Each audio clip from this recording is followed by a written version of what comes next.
Hello, good evening. This is News Tonight right here on GHOne television with me, Tutuwaa Danso. We deeply apologize for the late start, but these are the top stories for this evening.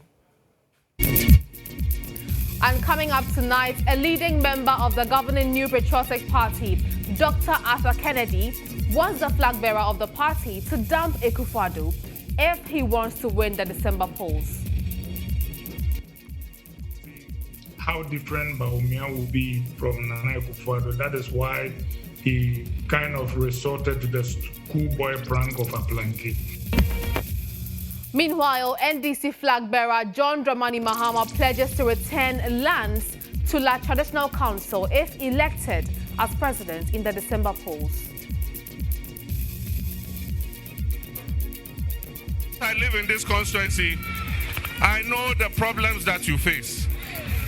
This government has not dealt with Ladade Kotopon fairly at all.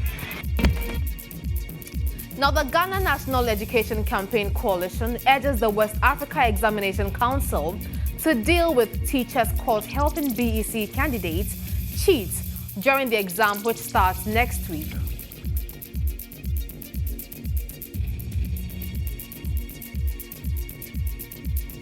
Also ahead, we'll take you to Agotime Ziopi, where children under 5 years have to walk 8 kilometers daily to get an education.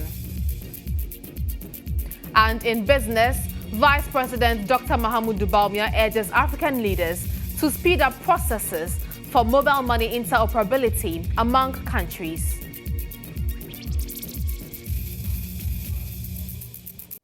Thank you very much for your company this evening. Now, a member of the governing New Patriotic Party, Dr. Arthur Kennedy, says the party's flag bearer, Dr. Mahama Bawumia, must ditch President Akufo-Addo if he wants to win the elections in December 2024.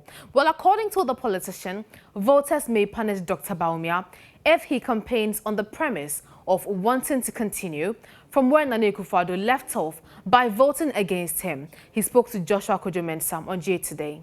Sense of the streets is that people are dissatisfied with the Nana Addo government. So any message of continuity rubs salt into people's wounds. So if people want to vote for Nana Addo and you are pledging continuity, then that will bode ill for you. People want to see how different Bawumia will be from Nana Akufo-Addo. That is why he kind of resorted to the schoolboy prank of a planky.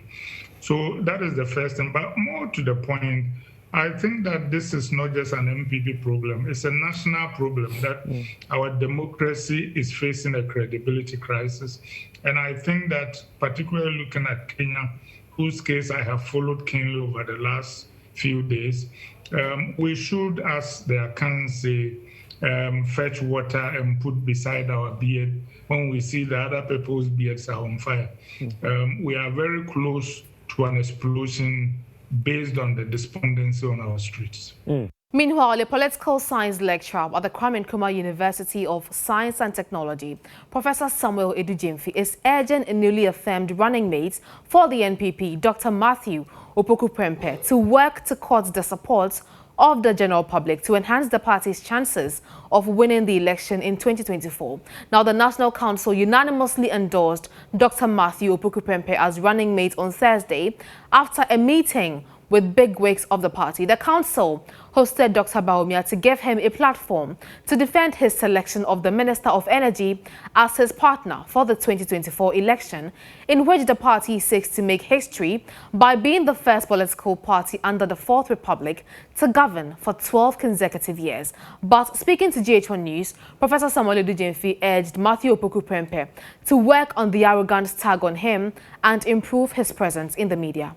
He's able to reflect on his strengths and weaknesses and be able to patch up here and there to make him more viable as a running mate. At this time of the day, we cannot conjecture. We want to believe that he is up to the task and is willing and committed to deliver results for his party and also for himself. What is essential is that he rolls his sleeves and gets on board and makes sure that he adds a lot to the campaign of his flag bearer. I mean, he's not an angel, of course, neither of us. So he needs to work on that and make sure that he's able to cut the sympathies and the support of the general public. And he must be seen to also love, appreciate, and support the work of the media, so that in his media appearances from now onwards, he will do his best to add to his, if you like, effort. I mean, he's not an angel. Right. Of course, neither of us. So he needs to work on that and make sure that he's able to cut the sympathies and the support of the general public. And he must be seen to also love, appreciate, and support the work of the media, so that in his media appearances from now onwards, he will do his best to add to his, if you like, effort. Let's head to the quarters of the NDC, where the flag bearer of the party, John Dramani Mahama, says his government will ensure things are done differently if he is given the mandate to govern in the December elections. Well, according to him, his government will ensure what is happening in Kenya is not repeated in Ghana. He accused the NPP government of not treating constituents of La properly. Because I live in this constituency, I know the problems that you face. This government has not dealt with Ladade Kotopon fairly at all. At least when the trade fair was there. 4 times a year, there used to be trade fairs. And our people used to go there to sell different things. Our carpenters used to go and fix the exhibition stalls. Our masons used to go and work there. Today, all that has come to an end. The lands that Ladade Kotopon people own, La Wireless, it has been there for years. Today they have shared it amongst themselves. Many other lands that belong to the people of La have been shared without consultation with the chiefs and the people. I have promised the chiefs that when I come, I'm going to set up a commission of inquiry to investigate the looting of Gadangbe lands.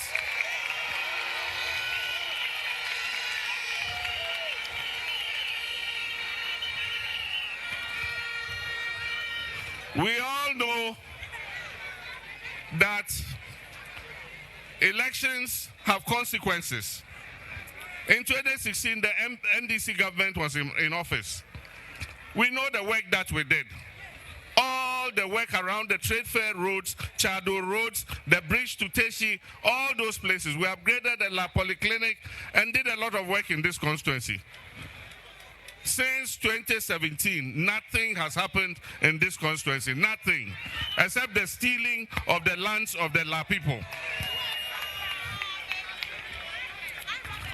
And so I can assure you that NDC is going to come back. By the grace of God, inshallah, we will win on 7th December 2024.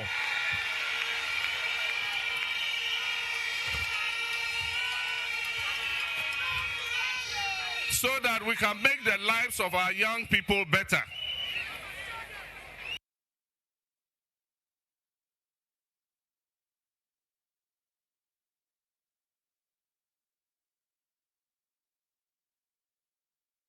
Away from politics, let's focus on education now, as several children of school-going age are stuck in their homes in Adokpakope, a community in the Agotime of the Volta Regional District, due to the unavailability of educational facilities in the community. Now, the closest school to these children is more than 4 kilometers away in an adjoining community, inhibiting their access to education. My colleague Faisal Abdul Idrisu was there and has father's reports. Faustina and Vincent are both school children from Adokpakope with big dreams for the future. But to achieve their dreams of making it to the top, they would have to walk a total 8 kilometers daily to be able to access a school, since there are no educational facilities in their village. I want to become a pilot someday, but there is no school in my village. I have younger siblings who want to go to school too, but they can't walk the distance I walk, so we need a school in the village. I'm in GHS 3, but there is no school in my village, so we walk a long distance to the next community to be able to attend school, and that is very tiring. We want a school in the community so that our younger siblings can also start the school, but in the village. Adokpakope is a small farming community in the Agoti-Maziofi district, located on the extreme edge of the boundary between Agoti-Maziofi and Adaklu districts. Unlike Faustina and Vincent and a few other children who are able to walk the distance to Agbesia, the nearest community to be able to attend school, the story is different for several other younger children between the ages of 3 and 5 years. More than 100 of these children are stuck at home since they cannot walk the distance. I regret not being able to attend school because there was no school in the village here. It is the same problem our children are facing today. I am appealing to government to intervene and build a school here so that my children can go to school and become something great in the future. I have 3 children. The first 2 are able to walk to the next community to attend school, but the last one cannot. He's always here playing with his peers. And so whenever I'm going to the farm, I take him along. This is frustrating. It is a big problem for us. We need a school in the community. This has been an age-long problem for the community. In an attempt to resolve the problem, the Member of Parliament for the area, Charles Agbeve, has initiated a 2-unit kindergarten block project in the community, a project yet to be completed. The MP is pushing to make the facility ready before the commencement of the next academic year. This is not the only project I have in the constituency. And so there's so much pressure in the limited funds we get from government. And I'm therefore using this opportunity to appeal to any well-wisher or well-wishers, CSOs, NGOs, especially those in education. They should look at where I've reached, and they should look at the little children of this community. We will welcome any support. Meanwhile, this alone is not enough to increase access or to give access. It's unfortunate we have to wait this long for the children of Adokwa to have easy access to education. But it's better late than never. At least those who are fortunate now will get it. According to data from the Ghana Statistical Service, nearly 31,000 children of school-going age, that is 3 to 5 years in the Volta region, have never attended school for various reasons, including the issue of lack of accessibility. This number includes some 797 children in the Agoti-Maziofi district, making 30% of the 2,728 children within that age bracket in the district. Access to basic education is one of the many rights Ghanaian children are entitled to. It is also one of the 17 Sustainable Development Goals. But children here at Adokwa are far from realizing any of this. This situation needs urgent attention from government and persons who are more interested in the issue of education and the welfare of children. Reporting here from Adokwa and for GHOne News. Well, let's go back to our earlier story where the flag bearer of the NDC, John Dramani Mahama, has been in Ladade-Kotopon constituency making some assurances. And our man on the ground, Hanan Abdul-Adam, joins me in studio with what happened there. Hanan, thank you so much for your time this evening. Yep, Vanessa. So where were you exactly and what happened? Well, earlier this afternoon, we were at the La Traditional Council, where the former president and flag bearer of the opposition National Democratic Congress paid the La Traditional Council a visit to pay homage as the Ga community commemorates this year's Homoho festival. And after that, he held a mini rally near the Labadi Beach, where he addressed hundreds of supporters of the NDC, including indigenes of the area. And key amongst the issues was what we heard him earlier talking about. And when he paid the chiefs a visit, they complained bitterly about the fact that their lands have been taken away from them through unapproved means by some politicians and other private developers. And even though they have at a point willingly give out these lands to government for development, they are not even getting royalties. And they compared the situation to when you visit a mining community where royalties are paid to the chiefs, and they see development, going on as part of, these companies' CSR among others. But that situation is totally different when you come to La and other Ghanaian communities where, we have a lot of fishing activities going on. We have a lot of I just want to understand something. So in effect, he's saying that unlike other communities where there's a government reclamation of lands, and then the community gets the benefits. It's not the same for La. Is that what he said? It's not the same for La. And then their lands have also been forcefully taken away from them, and they made reference to areas around the East Airport, the Chado area, where the trade fair is, amongst others.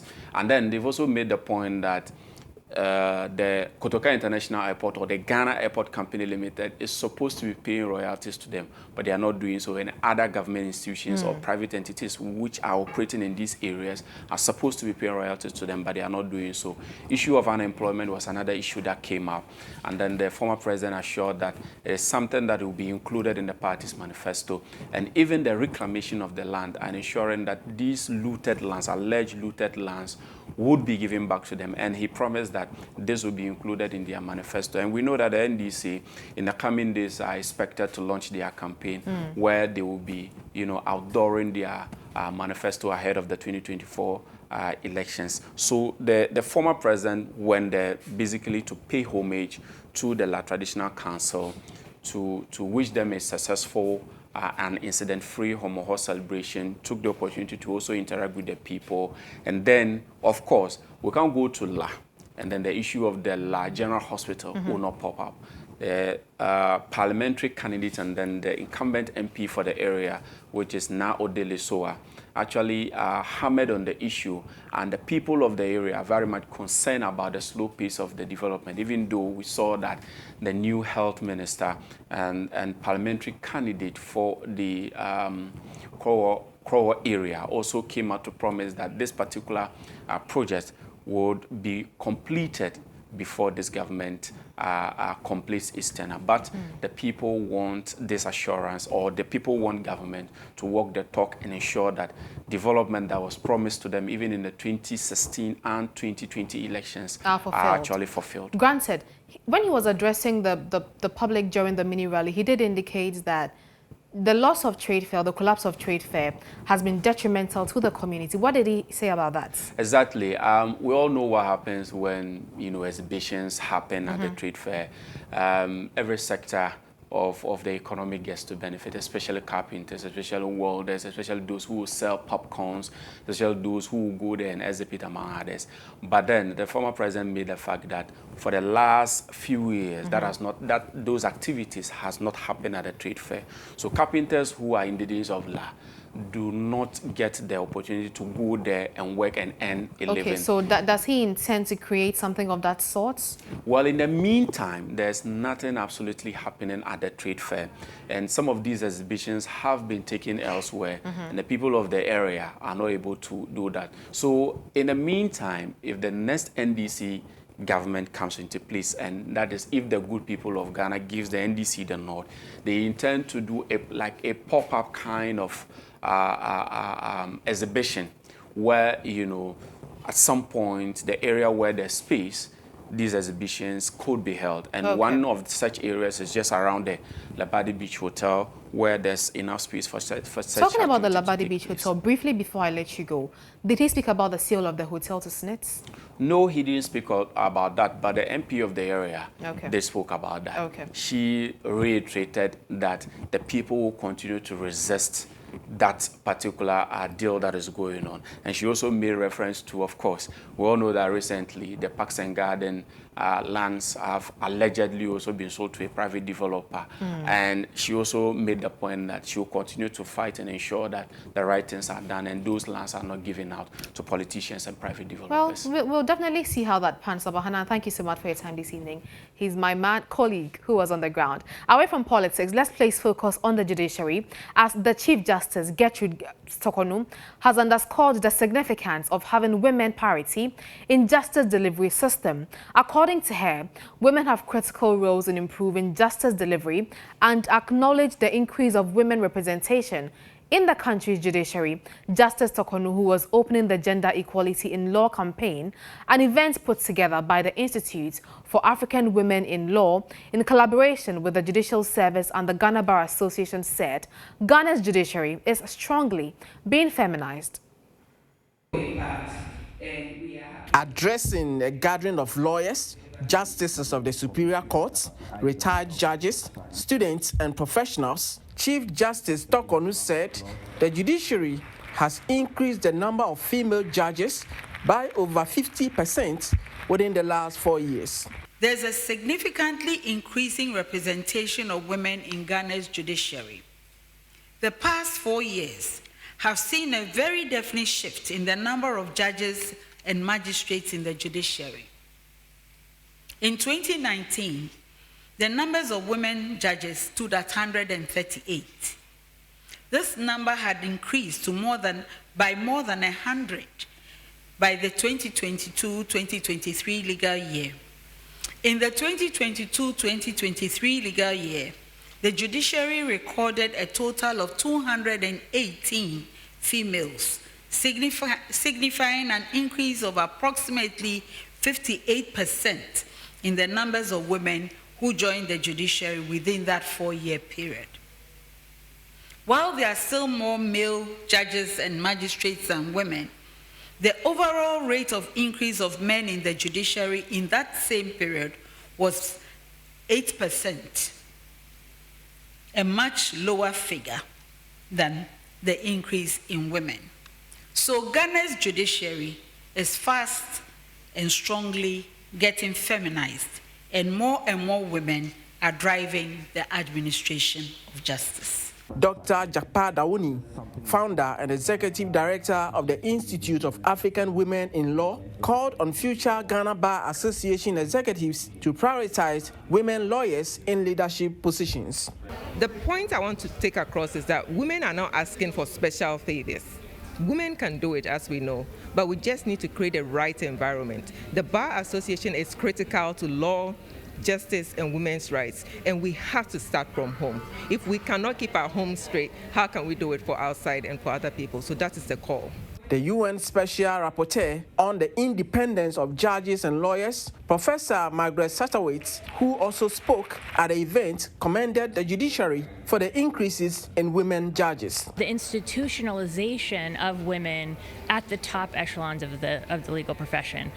I think that this shows that concerted effort really pays off and that women can make it to the top. President of the Ghana Bar Association Women's Forum, Sheila Menka Premo, called on law firms to provide mechanisms to address the issue of sexual harassment in workplaces. Call on law firms in Ghana and the Ghana Bar Association to provide mechanisms to address the issues of some of the issues I mentioned, sexual harassment and all the other forms of discrimination that women suffer at the bar. And this, we believe, can be done by adopting the model gender equality policy that the Institute for African Women in Law will be unveiling to us. I believe that we should consider adopting it for the profession in Ghana, and we would also entreat law firms in Ghana to adopt and implement this policy. Panel discussions were also held where industry players shared with the gathering their perspectives. I'll let the action begin.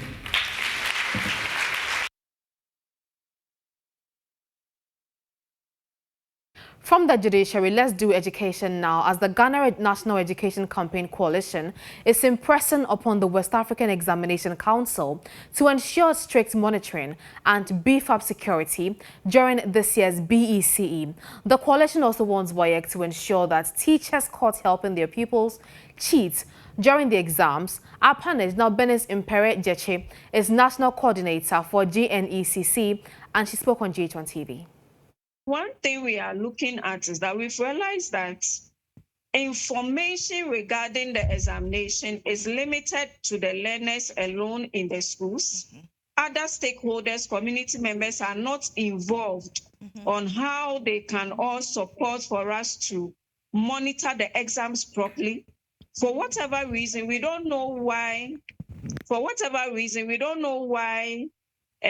Even teachers themselves help the students to be involved in more practices by solving questions for them, by providing them with answers, even in the examination hall. This is one of our major concerns, and this is where we call on the teacher unions, we call on other stakeholders, heads of schools, district education directors, to ensure that they strengthen their system, that no teacher will be spared when such a thing is done. And most of the times when the cases come, we don't get them being punished for the acts that they have done. We only hear the story, but we don't hear what has been done to that teacher to deter other teachers or other stakeholders for supporting examination malpractices.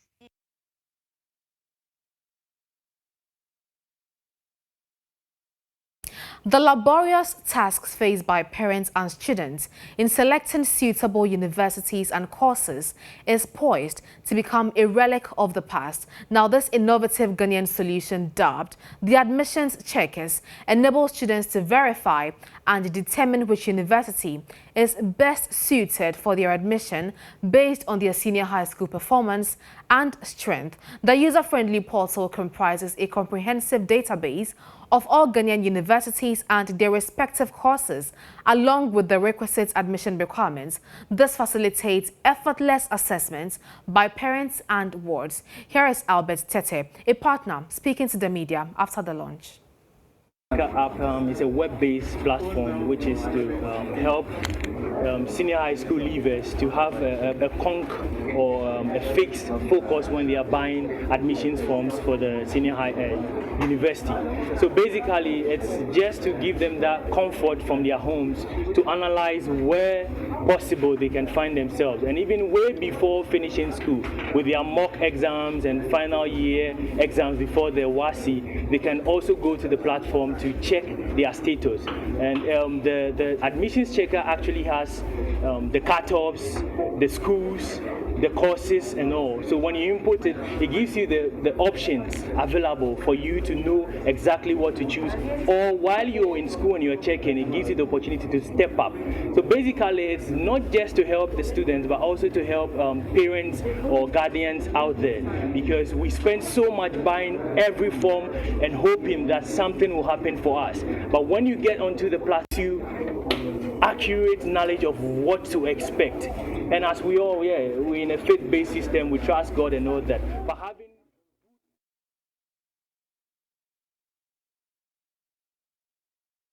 Let's move away from education and place focus on nutrition now, as the World Vision Ghana has launched a 3-year program to curb malnutrition among children in Ghana by influencing 4 government policies which affects children. Well, the Enough campaign, which will start in October this year, seeks to reach 3.5 million in most vulnerable children in underserved communities at a cost of over $3.5 million.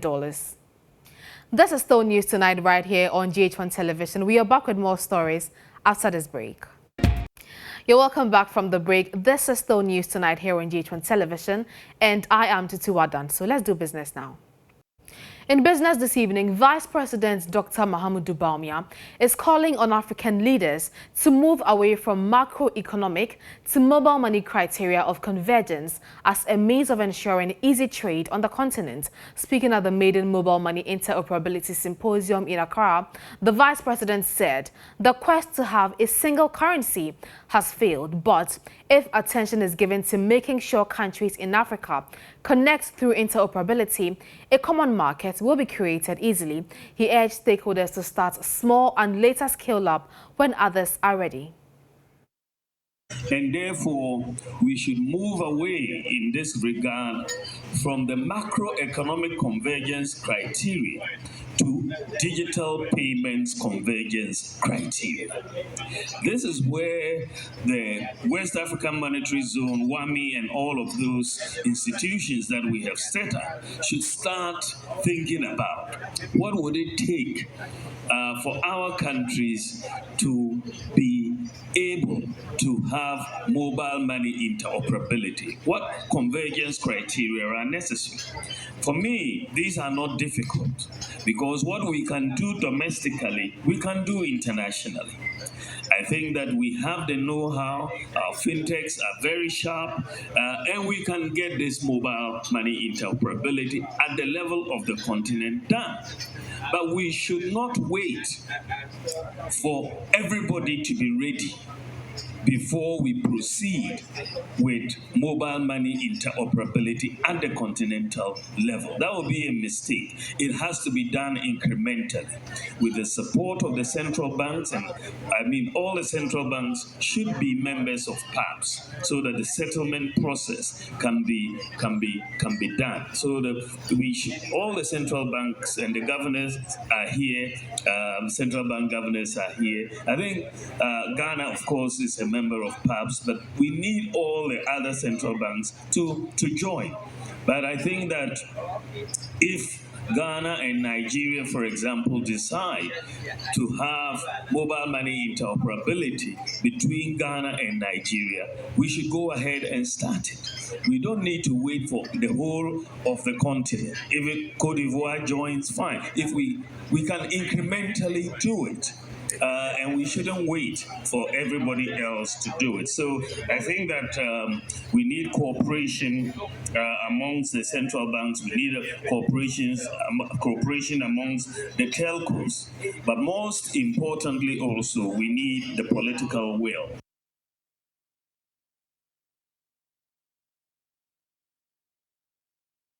Now, have you ever been in a situation where you need to make an emergency call and all you hear is the number you are calling cannot be reached, or the number you are calling is busy, or just the sound of pong, pong, pong? It's so frustrating, right? Well, my colleague Rosemond Akufo-Addo has been investigating the causes of these issues and has this to say. The mobile telecommunication industry in Ghana is highly competitive and technology intensive. Customers are always looking for cheaper means of enjoying services and tend to prefer companies that provide better services at lower costs. For these cheaper and improved services to happen, telecommunication companies must invest more in state-of-the-art infrastructure. One such infrastructure are steel structures seen in communities known as telecommunications towers or masts. These are mounted to provide wireless connectivity to devices such as mobile phones. The key role of these towers is to ensure mobile network operators can provide services to customers by transmitting signals and data at the required speeds in the community. As the population grows and the demand for data and voice services increases, the need for more towers also grows to ensure that network service quality does not deteriorate. But siting these towers requires land, but the cost of land leases and community acceptance are significant challenges that need to be addressed. I must stress that one of our key challenges as a business includes the cost of land lease and the community acceptance of the tower. But ATC, as we have a long-term strategic partnership to be in Ghana, we are in our unwavering commitment to telecommunication sector. We are putting ourselves to work with the members of communities where we operate. We make sure that we actively engage the community before and after and during the period that we are in the community, so they see the need and the positive impact of the towers in the community. Some communities have, however, rejected the siting of these towers in the Upper East region. Their reason is that they have little knowledge about the benefits they bring. We have them, but still they are not helping. We don't know whether as they stand they work or they are not working. You can even buy data to do your own things, and at the end you won't be able to do the work, and when you check, the data is not even in your accounts. Though the network is not good, yet they have taken their bundle. They are there. Sometimes the network is good, sometimes too. Especially at night, you want to send SMS, but the network won't allow it. We really need them to do a lot. They should work on their network. Especially night, evenings, sending. We hardly get network, so they should work on it. Despite efforts to improve their services in various communities, a large chunk of the population are still without network services, and if they do, it is poor, the Ghana Chamber of Telecommunications is leading its members to mount over 2,000 towers in rural communities. The Ministry of Communication and Digitalization themselves are also embarking on, this rural telephony, where they are planning to install over 2,000 towers. So what then happens is that these towers, once they are set up and then the operators jump onto them, you provide telecommunication infrastructure. And once telecommunication infrastructure happens, you find out that businesses in the community pick up. People are able to do mobile money. People are, they are able to use that to live their lives. And then you find out that, the economic activities in those communities also go up. To ensure the siting of the towers do not have any negative environmental impact, the Environmental Protection Agency deploys officers to conduct impact assessments in areas the towers are sited. The EIA department, Environmental Impact Assessment Department, would normally go and conduct environmental assessment to determine what would be the impact of siting those masks, to mount those things, and whatever is going to be emitted from there. More importantly, the issue about gensets and the fumes that comes out of it. If you know, the telecom masks are not supposed to go off.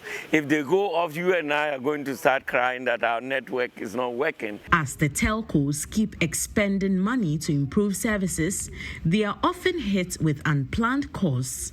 One such cost is purchasing fuel to power generators, as they are often hit with erratic supply of power from the national grid. But the telcos are bent on ensuring their clients are given the best of services. Reporting for GHOne and Star News, Rosemond Akufo-Addo.